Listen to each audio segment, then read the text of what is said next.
Well, let's get more analysis from a former Iranian diplomat, Mehrdad Khonsari, who joins me from Skype in London. Well, good to speak to you, Mehrdad. So this visit comes a day after Trump announced the withdrawal of U.S. troops out of Syria. What did you make of it? Well, I think it's a sign that both Iran and Turkey welcome, because of the fact that they each have their own separate reason for wanting the U.S. Military forces out of Syria. And now that both Iran and Turkey, over the course of the last 2 years, their positions have moved much closer to one another with regards to the future of Syria, this announcement has been a very welcome development on top of other issues, that bind Iran and Turkey together at this particular time. And how do you believe this visit is being perceived in the U.S.? Well, I think that this is not something that U.S. authorities would like, especially since Turkey, contrary to American wishes, has decided not to sort of press with economic sanctions against Iran. And of course, Turkey has been given allowance by the United States to continue having access to Iranian oil and gas.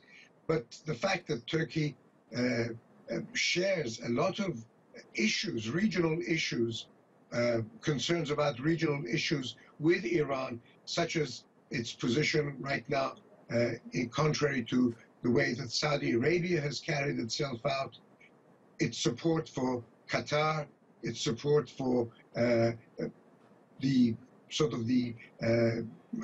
containment of the Kurdish issue within Iraq and, of course, in Syria.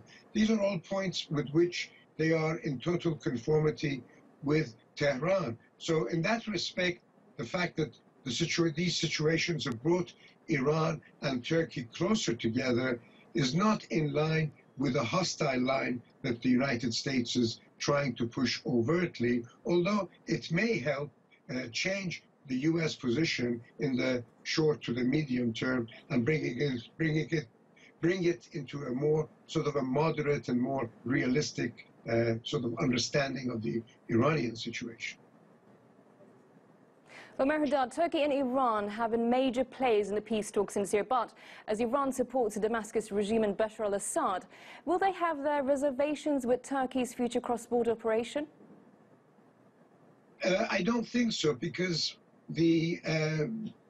what Turkey is concerned with is, of course, the threat coming from Kurdish elements that are really opposed to that are a concern for Turkey's internal considerations. Now, you have to bear in mind that the Kurdish problem is something that the Iranians are now combating themselves.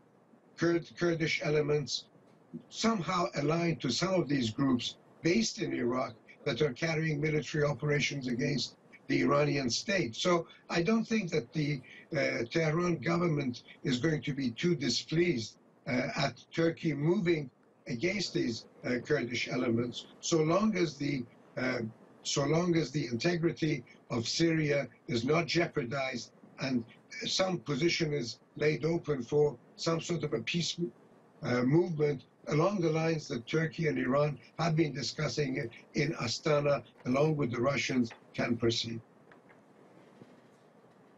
Well, that's all the time we have. Thank you very much for that insight, Mehrdad Khonsari.